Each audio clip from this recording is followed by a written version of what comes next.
नमस्कार. माझ्या चॅनलमध्ये तुमचं खूप खूप स्वागत. चॅनलवर नवीन असाल तर व्हिडिओला लाईक करा, चॅनलला सबस्क्राईब करा. आज आपण श्री स्वामी समर्थांचे 11 गुरुवार कसे करायचे, त्याचे उद्यापन कसे करायचे, त्याची पूजेची मांडणी कशी करायची, ती सविस्तर माहिती आपण सांगणार आहे. तर व्हिडिओ पूर्ण बघा. व्हिडिओ आवडल्यास तर कमेंटमध्ये नक्की सांगा. चला आपण व्हिडिओला सुरुवात करू. श्री स्वामी समर्थांच्या नित्यसेवेबद्दल मी तुम्हाला सांगितले, त्याचाही व्हिडिओ मी चॅनलवर अपलोड केला आहे. तुम्ही बघा नित्यसेवा कशी असते ती. आज आपण बघणार आहे श्री स्वामी समर्थांचे 11 गुरुवार कसे करायचे. तर 11 गुरुवारचे हे व्रत खूप प्रभावी मानले जाते. व्रत कोणत्याही संकटातून बाहेर काढण्यासाठी किंवा मनातील इच्छा पूर्ण करण्यासाठी श्री स्वामी समर्थांचे 11 गुरुवार केले जातात. व्रताची उपवासाची सुरुवात कधी करावी? हे व्रत ना कोणत्याही गुरुवारी, असं नाही की मार्गशीर महिन्यातच गुरुवार चालू करा, तसं काही नाही. कोणत्याही गुरुवारी तुम्ही 11 गुरुवार करायला सुरुवात करा.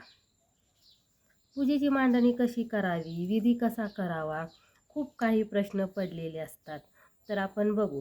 गुरुवारी सकाळी लवकर उठून अंघोळ करून स्वच्छ कपडे घालायची, देवापुढे बसायचं. देवापुढे आपल्या देवाऱ्यात मूर्ती किंवा फोटो असेल तर स्वच्छ कपडाने पुसून घ्या. मूर्ती असेल तर तिचा अभिषेक करा. ती स्थापना कशी करायची? एका पाटावर किंवा चौरंगावर पिवळे कापड हत्रा. श्री स्वामी समर्थांना पिवळा रंग खूप आवडतो.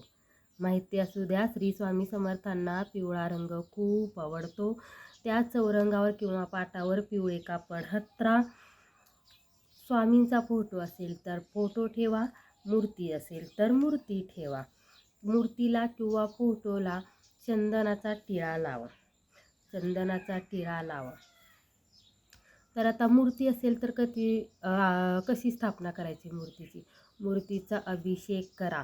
दही दुधाने अभिषेक करा. नंतर स्वच्छ कापडाने पुसा. नंतर त्या पाटावर किंवा देवाऱ्यावर मांडा.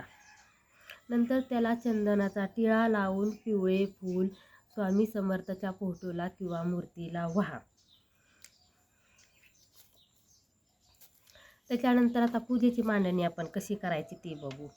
आपण पाटावर किंवा चौरंगावर पिवळे कापड हातरले, त्याच्यावर फोटो किंवा मूर्ती ठेवली. फोटोच्या व मूर्तीच्या उजव्या बाजूला तांब्याचा कलश ठेवा. त्यात पाणी, अक्षता, सुपारी, नाणं टाका. कलशावर आंब्याची पाने ठेवा. त्याच्यावर नारळ ठेवा. नारळाची शेंडी वरच्या बाजूला असू द्या. पूजेच्या सुरुवातीला गणपती म्हणून सुपारी मांडा. झालं, ही पूजेची मांडणी झालेली आहे.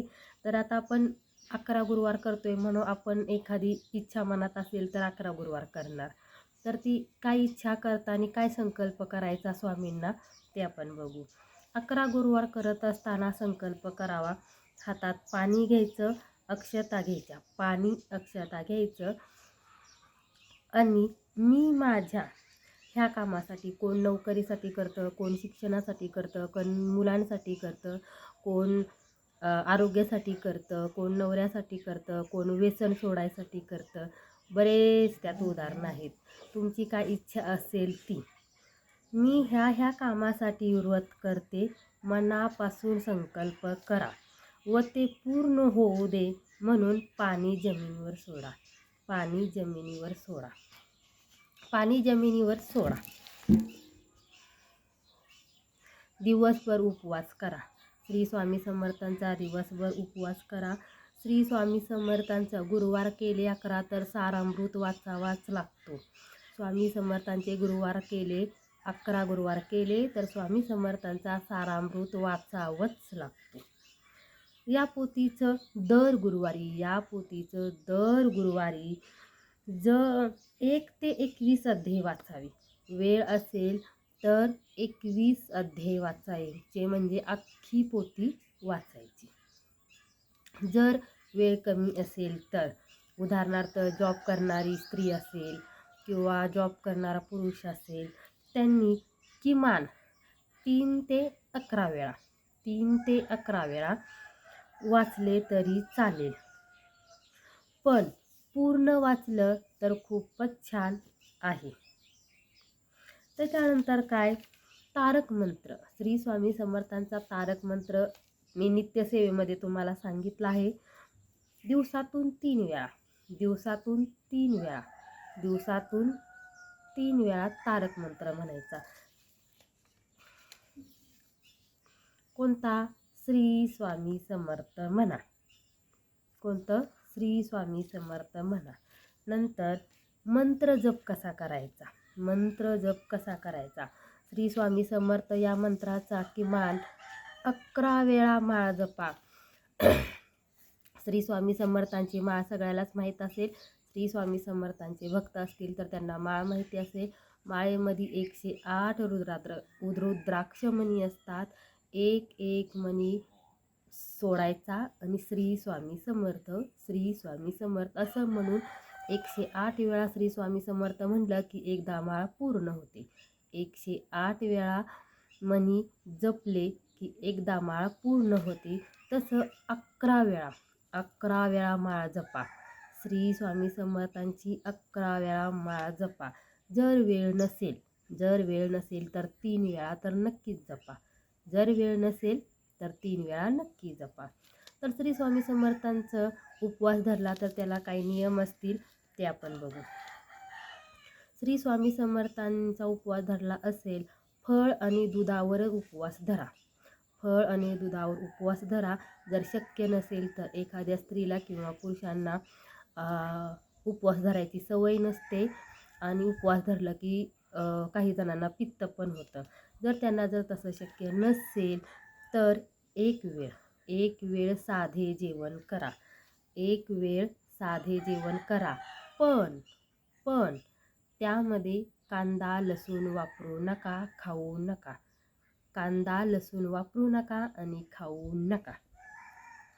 आणि 11 गुरुवार करत असताना आपले शरीर शुद्ध असले पाहिजे. उपवासाच्या वेळी कोणतेही व्यसन करू नका, कोणाबद्दल वाईट बोलू नका, कोणाशी भांडू नका. जर हे महत्त्वाचे, जर मध्येच 11 गुरुवार करत असताना जर मध्येच सुतक किंवा महिलांना मासिक पाळी आली तर, जर 11 गुरुवार करत असताना महिलांना सुतक व मासिक पाळी आली तर काय करावे? तर तो गुरुवार धरायचा नाही. पुढचा गुरुवार धरायचा. हे आहे 11 गुरुवारचं उपवासाचं फराळाचं.